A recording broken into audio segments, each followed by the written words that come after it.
Hi guys, आपका स्वागत है इस वीडियो में। ये वीडियो परीक्षा से संबंधित है। जैसे अभी हम लोग का 10-11 दिसंबर को रिटन टेस्ट है, तो उस परीक्षा के लिए हमें क्या क्या करना चाहिए ये तो सब आप लोग कर रहे हैं। एक बार सिर्फ देख लेते हैं कि हमारी तैयारी सर्वांग पूर्ण है कि नहीं, उसमें कहीं कुछ छूट तो नहीं रहा है। एक तरह से चेकलिस्ट की तरह इसको इस्तेमाल किया जा सकता है और जो कमी बेसी रहे उसको संतुलित किया जा सकता है।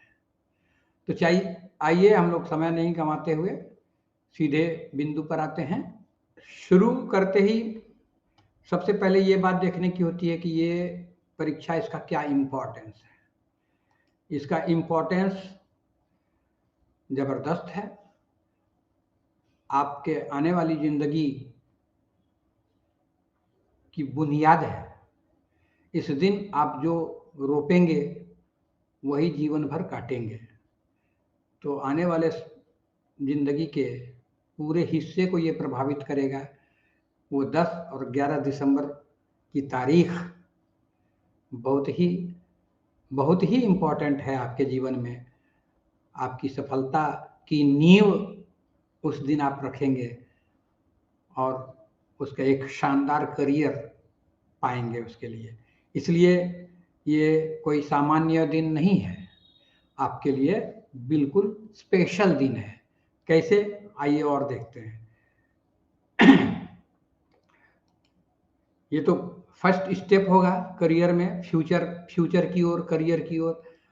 और इस समय हम लोग को रिलैक्स्ड रहना है, तनाव में नहीं रहना है, रिलैक्स्ड रहना है, लेकिन केयरफुल रहना है। रिलैक्स होने का ये माने नहीं कि हम गफलत में रह गए और गठरिया उठा के चोर ले गया, ऐसा नहीं हो। सेल्फ कंट्रोल्ड रहना है। सेल्फ कंट्रोल्ड माने अपने आप को कंट्रोल रखना है हर तरह से। नो टेंशन, नो स्ट्रेस, कोई स्ट्रेस नहीं, कोई टेंशन नहीं। और परीक्षा स्थल पर पहुंचने के लिए बिफोर टाइम पहुंचे वहां, क्योंकि जल्दीबाजी हो जाएगी, हड़बड़ी में कुछ गड़बड़ हो जाता है। इसलिए अपने आप को रिलैक्स रखने के लिए विदाउट टेंशन, विदाउट स्ट्रेस, कोई तरह का परेशानी नहीं, केयरफुल रहिए और समय पर वहां पहुंचना है। साथ में भूलिएगा नहीं एडमिट कार्ड, आई कार्ड और भी जो जरूरी चीजें परीक्षा के संबंध में जो सावधानियां पहले से बताई गई हैं, उन सावधानियों को एक बार फिर से पढ़ के देख लेंगे कि आपका कुछ छूट तो नहीं रहा है, कुछ ओमिशन तो नहीं हो रहा है। क्योंकि आप एक पवित्र कार्य करने जा रहे हैं, ऐसे अपॉर्चुनिटी का लाभ उठाने जा रहे हैं जो अपॉर्चुनिटी हमेशा उपलब्ध नहीं है। ये अपॉर्चुनिटी बिना चोटी का होता है। निकल गया सामने से तो निकल गया, पीछे से आप पकड़ नहीं सकते हैं। इसलिए अपॉर्चुनिटी की देवी को पकड़ना है कायदे से, छोड़ना नहीं, मिस नहीं करना है।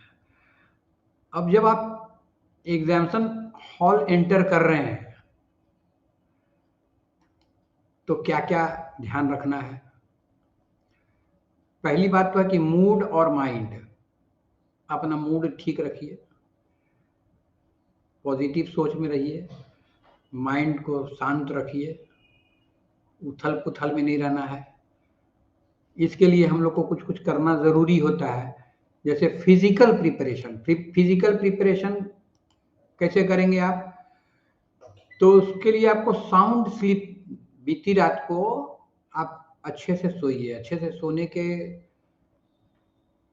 से सोने से होगा क्या कि आप में आलस्यपना नहीं रहेगा, सुबह में बिल्कुल ताजा उठेंगे, स्फूर्ति में उठेंगे, एनर्जी के साथ उठेंगे। और लाइट मील ही उसमें भोजन जो है रात में, कि अगले दिन लेजी फील न हो, इसके लिए आपको लाइट ही लंच लेना है, डिनर लाइटली लेना है।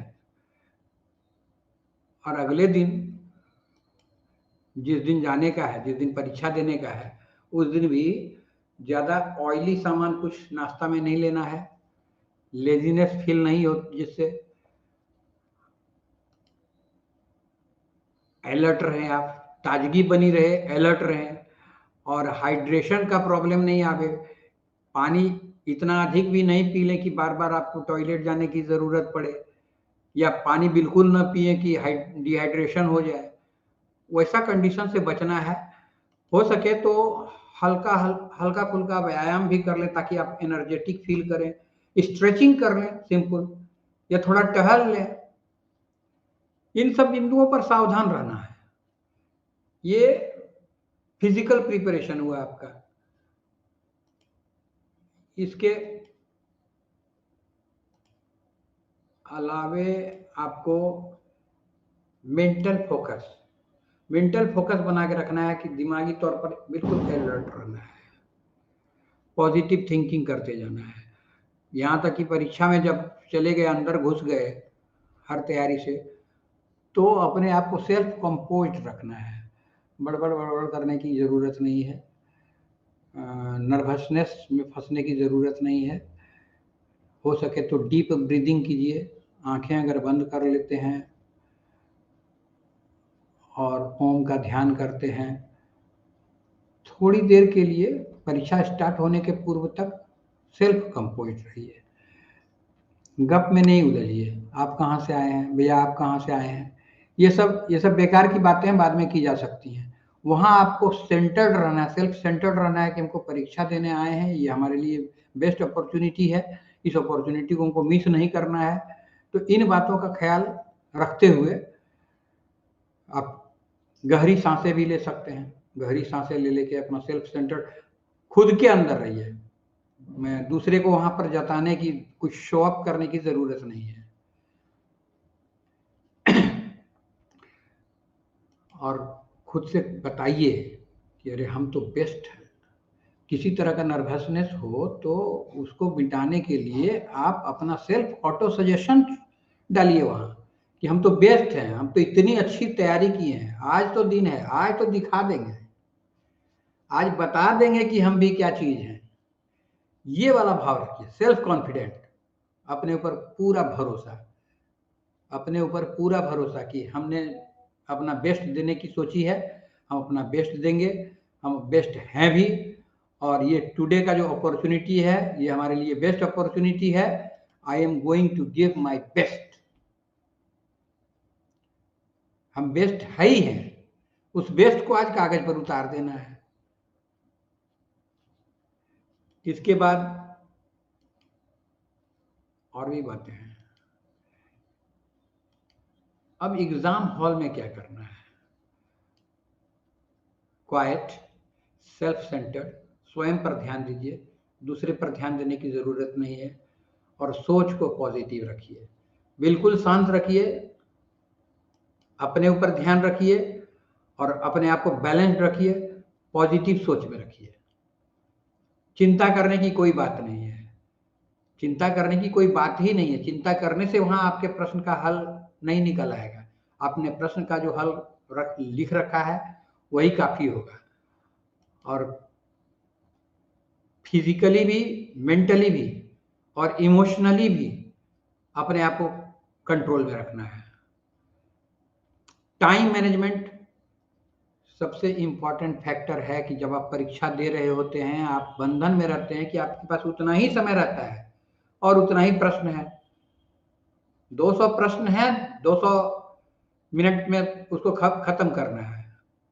200 मिनट भी नहीं होगा ना, तो हर प्रश्न पर 1 मिनट लगता है। जो भी लगता है उस टाइम को पहले से डिवाइड करने का प्रैक्टिस कर लें और टाइम को मैनेज बिल्कुल अपने हिसाब से करें। उसमें कोई इंटरफेरेंस लाने की ज़रूरत नहीं है। और सारे काम जब आप कर लेते हैं तो उसके बाद आइए आप आते हैं आफ्टर द एग्ज़ाम। एग्ज़ाम जब हो गया, दे दिया आपने, तो उसके बाद भी कुछ करने का रहता है या कुछ नहीं करने का रहता है, कुछ ओमिशन कुछ कमीशन वहाँ भी रहता है। अपने आप की आलोचना मत कीजिए कि अरे हमसे तो ये गलती हो गई, वो गलती हो गया। होता है ना, दोस्त लोग मिले तो अपना शुरू हो जाते हैं, कुछ भी बोल रहे हैं। तो उसका इम्पैक्ट अच्छा नहीं पड़ता है। आप परीक्षार्थी हैं ना, परीक्षा देने गए हैं, परीक्षा आप देंगे, आपका आपकी परीक्षा देने के ऊपर जो नंबर देने वाले होते हैं, मार्क्स देने वाले होते हैं, रिजल्ट जो देने वाले होते हैं, वो आप नहीं हैं, वो तो कोई और करेगा। वो कोई और करेगा तो उसको जो करना है वो करने दीजिए, उसका काम खुद मत कीजिए। उसका काम खुद करने करके और अपनी आलोचना करना, बहुत दफ़ा आलोचना गलत भी साबित हो जाती है। मेरी अपनी ही बात है, मैं एक बार परीक्षा दे के आया और आके अपने अफ़सर को बोला कि मैं अगला पेपर की परीक्षा नहीं दूँगा। उन्होंने पूछा क्यों? तो हमने कहा कि सर बहुत खराब गया है और फेल तो हो ही जाना है, एक भी पेपर में फेल होंगे तो फेल ही होना है, तो फिर से तैयारी करके अगले साल देता हूँ। कहा गलत काम कर रहे हो। उन्होंने हमको समझाया कि परीक्षक आप नहीं हैं, आप परीक्षार्थी हैं, परीक्षा आपने दिया ये आपका ड्यूटी था। वो कहते हैं ना कर्मण्येवाधिकारस्ते मा फलेषु कदाचन। तो परीक्षा आपने दिया, परीक्षा देने भर ही रहिए। परीक्षक मत बनिए, परीक्षक को अपना ड्यूटी निभाने दीजिए। हो सकता है, और मेरे साथ भी हुआ था यही कि उस पेपर में ही सबसे ज़्यादा मार्क्स मिला था मुझे, जिसमें मैं समझ रहा था कि मैं फेल हो गया हूँ, अब परीक्षा नहीं दूँगा। मैंने फिर परीक्षा दबा के खुद को दिया, दिया और फर्स्ट क्लास रिज़ल्ट हुआ। तो कभी-कभी हम लोग अपने आप को डिवैल्यूएट कर लेते हैं। अपना ओवर वैल्यूएशन भी नहीं करना है, डिवैल्यूएशन भी नहीं करना है। जो सही वैल्यूएशन है, हमको जहाँ तक करना है हम करेंगे, जहाँ परीक्षक को करना है वो करेगा। उसके लिए हम क्यों मगजमारी करें? और लोग क्या सोचेंगे वो भी हम ही सोचेंगे तो और लोग फिर क्या सोचेंगे? है कि नहीं? तो सेल्फ क्रिटिसिज्म मत कीजिए परीक्षा देने के बाद, और जो बीत गया वो बात गई, उसको छोड़िए, उसको फिर याद रखने की ज़रूरत नहीं है, अब अगले की तैयारी कीजिए। प्रिजर्व सेल्फ रिस्पेक्ट, अपने आत्मसम्मान को चोट मत पहुंचाइए, अपने आत्मसम्मान को बचा के रखिए, अपने सेल्फ कॉन्फिडेंट को बचा के रखिए।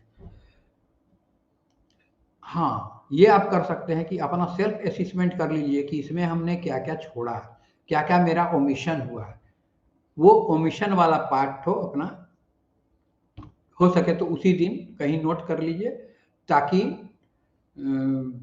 अगली परीक्षा में अगर फिर से मौका मिलता ही है देने के लिए, इसमें अगर आप चूक जाते हैं सेलेक्ट होने के लिए, तो उसमें काम में आएगा।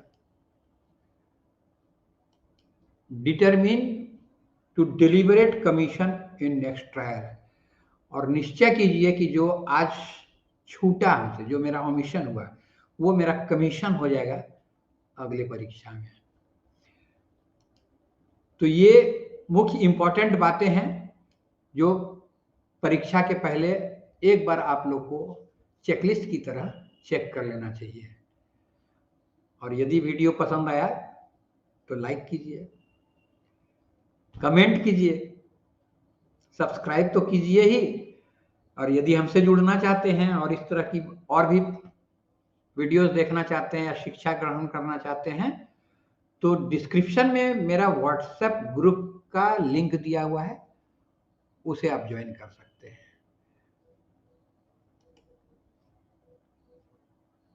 ये बिल्कुल आपके चॉइस पर है, और हमारी तरफ से शुभकामनाएं हैं, आपकी परीक्षा शुभ शुभ हो, आप परीक्षा में सफल हों, ये हमारा आशीर्वाद है।